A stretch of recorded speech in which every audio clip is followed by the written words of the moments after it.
Welcome to the Manly Saints Project with me, Hugh Hunter. We live in a world that struggles to understand the virtue of manliness. Our culture doesn't provide young men, or any men for that matter, with a lot of positive male role models. But our Christian tradition can provide such role models. The stories of the saints provide example after example of manly virtue. Telling these stories is what the Manly Saints Project is all about. If you enjoy my work, please consider signing up and supporting me on Substack, or click the link in the show notes to buy me a beer. And if you enjoy the podcast as audio or video, please consider giving me a rating wherever you are. It helps a lot. Now, let's meet this week's Manly Saint.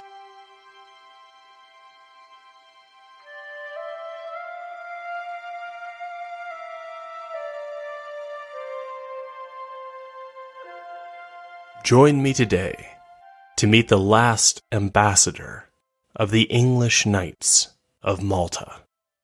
Name: David Gonson, David Gonson, Davy Gonson. Life: around 1510 to 1541 AD. Status: Blessed.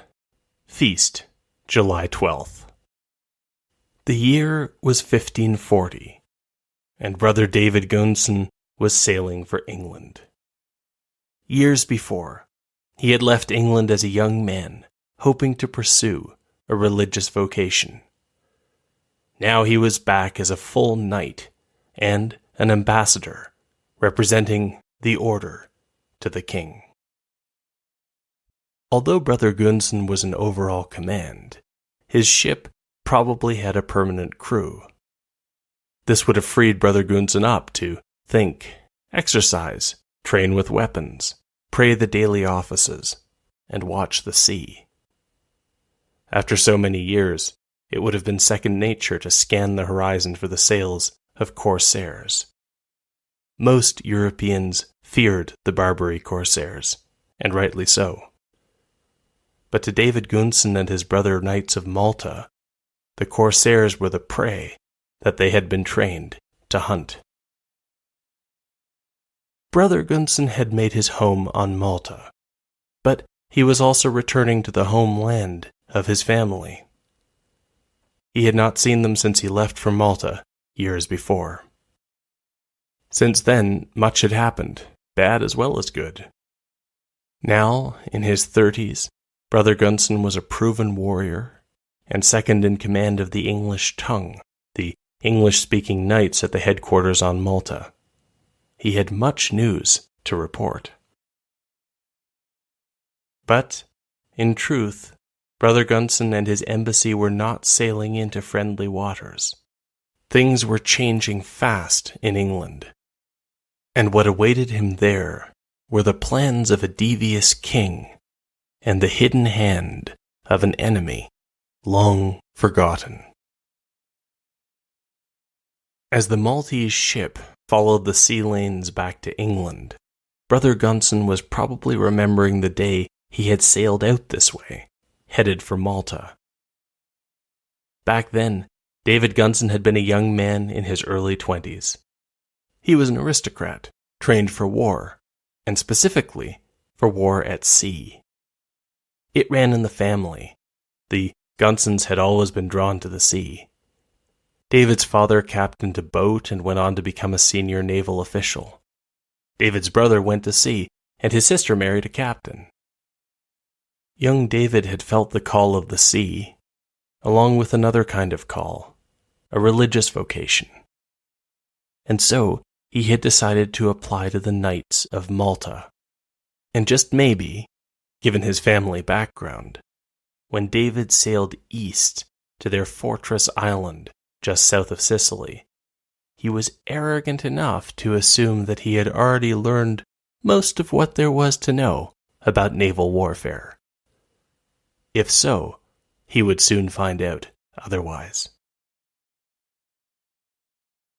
The Knights of Malta were Europe's undisputed experts in warfare on the sea. They had to be. They were on the very frontier of Christendom, operating in enemy waters. Once upon a time, the Mediterranean had been safe to sail for Christian ships. But the expansion of Islam had been relentless. 2 centuries earlier, the last Crusader strongholds in the Holy Land had fallen. 1 century earlier, Constantinople had fallen to the Ottoman Turks, and the Eastern Roman Empire had ceased to exist. Down on the North African coast, pirate cities had arisen in loose affiliation with the Ottoman Turks.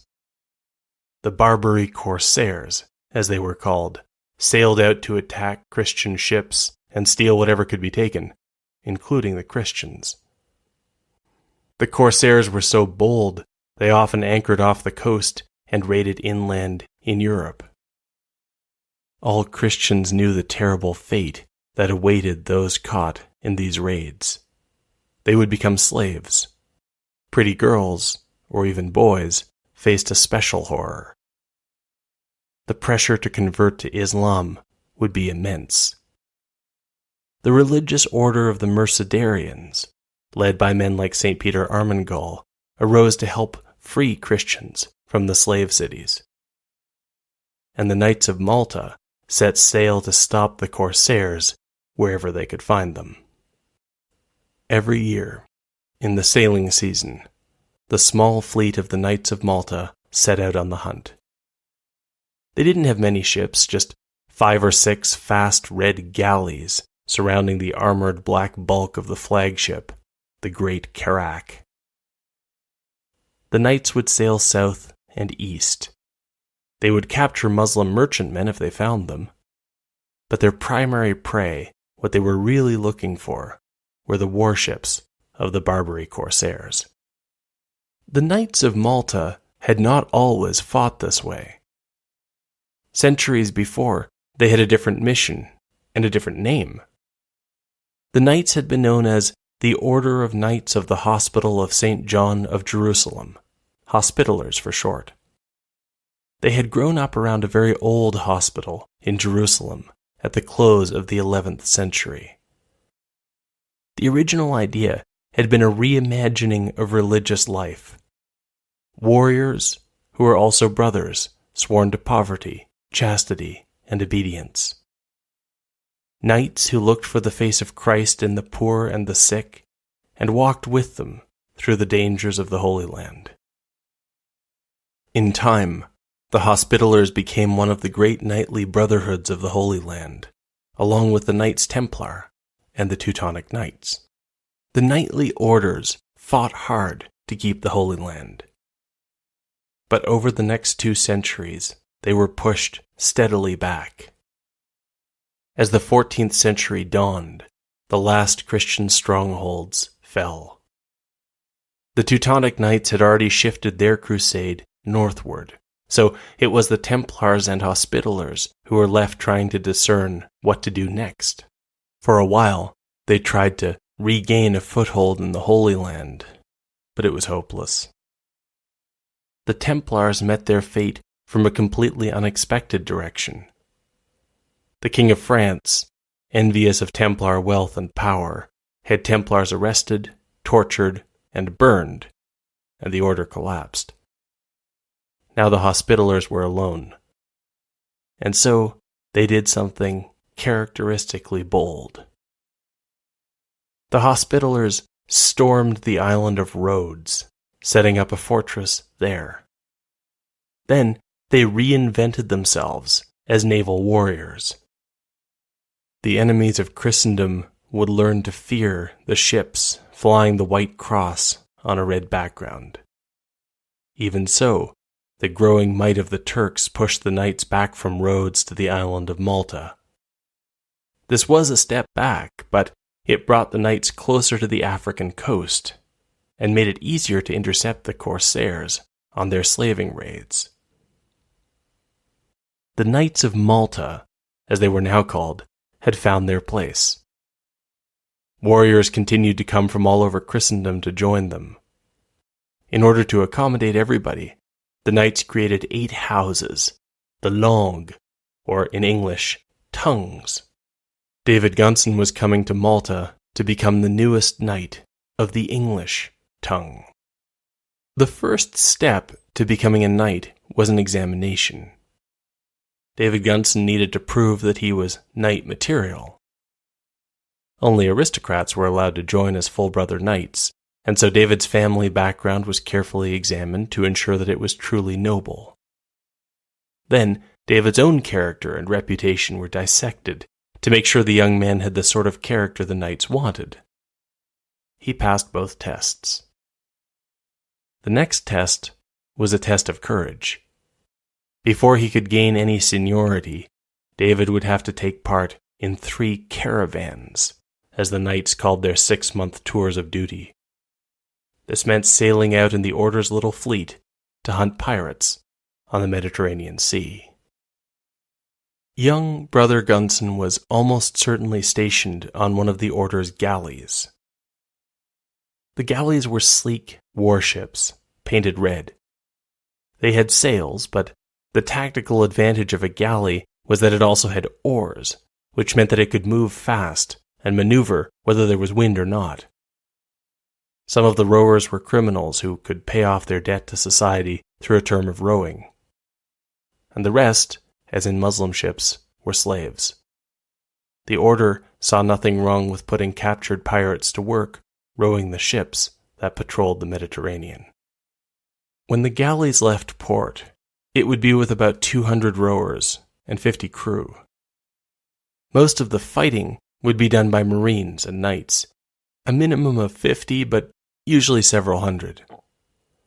And woe betide the corsair who encountered the Order's flagship, the Great Carrack. This 8-deck, armor-plated leviathan was bristling with cannons. It held 500 Marines and 100 brother knights, as well as enough supplies to stay at sea for a full 6 months. And, as chroniclers of the time pointed out in wonder, it contained a full bakery, so that those on board could eat fresh bread every day. It was a small fleet. Even in ship-to-ship combat, the knights were usually outnumbered, relying on discipline, training, and technology. The Barbary corsairs were fundamentally slavers, so they tended to pack their ships with pirates who swarmed enemy ships to capture as many slaves as possible. The Knights of Malta used smaller crews. They cut down pirates with cannon fire from a distance and crossbow fire from up close. When it was time for the knights to jump onto the enemy ship in their plate armor, they could force the pirates to clear the way by first tossing in a grenade, a clay ball with a fuse that was filled with the chemicals that produced Greek fire. Even with this technology, the Order understood that the odds were usually against them. They fought without hesitation or fear, even when it was hopeless. In their entire history, no ship of the Order would surrender. Brother David Gonson proved himself in the caravans. But then something happened to slow down his career. He got into a fight. The records of Malta say that this was a fight that drew blood, which probably means it would have been a fight to the death if it had not been interrupted. Worse, he was brawling with 2 of his fellow knights. All 3 men were punished: David Gonson, Christopher Myers, and Philip Babington. For David Gonson, the sentence was a loss of seniority and 9 months in prison on Malta. Historians sometimes suggest that this is a black mark on David Gonson's character. I'm not so sure. We don't know what the fight was about. But interestingly enough, Christopher Myers would be arrested again. He had murdered a woman, perhaps a prostitute. As for Philip Babington, he would become a deserter, slipping away while on duty and abandoning his vows. Perhaps there was a good reason for the fight. At any rate, David Gonson served his time in prison and then went back to his duties. Within a few years, he had been promoted. He was now the second in command of the English tongue. The knights were still fighting their lonely war, but around them, the medieval world was crumbling away. Many kings, among them Henry VIII of England, wondered whether the order was worth supporting. Nobody liked the fact of pirate raids, but that was mostly a problem for little people, for poor people. And besides, Henry VIII had the perfect task for the English tongue and the order, to defend Calais against the French. It had gotten to the point where the Grand Master of the entire order, Philippe Villiers de l'Isle-Adam, had gone on a diplomatic mission to King Henry and talked him out of his plan. At the time, that had seemed to settle it. Now, it was David Gonson's turn to travel to England. It was a fairly routine trip, or it should have been. But in England, things were changing fast. Henry VIII was absolutely determined to divorce his wife and remarry. This determination had brought him into conflict with the Church. In 1535, Henry VIII had accused his learned advisor, St. Thomas More, of treason. That was how Henry liked to get rid of people, since the king never had trouble finding someone to swear that he had heard treasonous talk. In 1538, the Pope had excommunicated Henry. The hope at this point was that the excommunication would bring the king to his senses, show him how gravely wrong he was, and make him change his ways. And Henry hadn't burned all his bridges with the Church. For example, his deal with the English tongue of the Knights of Malta had held. And so, in 1540, Brother David Gonson set out for England on behalf of the English tongue. He did not realize that Henry VIII had been waiting for such a moment. Henry VIII had his eye on the holdings of the English Knights of Malta. All he needed was an excuse, and that excuse was sailing out to meet him. Henry VIII had found someone to accuse Brother David Gonson of treason. It was Philip Babington, the man who had deserted the Knights of Malta some time earlier. Now, he was happy to say that the knights harbored those who spoke against the king. Brother Gonson was confined in the Tower of London as the case was decided against him. The records say that he was guilty of treason, but they also include a curious comment indicating how the writer really felt about the whole sordid business when they called David Gonson the Good Knight. If Henry had been hoping for some sort of compromise, it was no surprise he didn't get it. Knights of Malta did not compromise. And so, Brother David Gonson went to his grisly death the next year, in 1541. With Brother Gonson died the English tongue. Of course, there would still be Englishmen among the Knights of Malta, but they would no longer be tied to England. Europe was changing. The interconnected world of the Middle Ages was giving way to early modernity. Nations were emerging, as was the new science that would eventually shift the balance of power decisively to the West. For centuries yet, young lords who wanted to learn what kind of men they were would spend a few months with the Knights of Malta on their unending campaign. But the Knights of Malta were already becoming an anachronism, and the world of the Crusaders was being smoothed away like limestone under fast-running water. With the death of Blessed David Gonson and the end of the English tongue, another fragment had been lost in history's flow.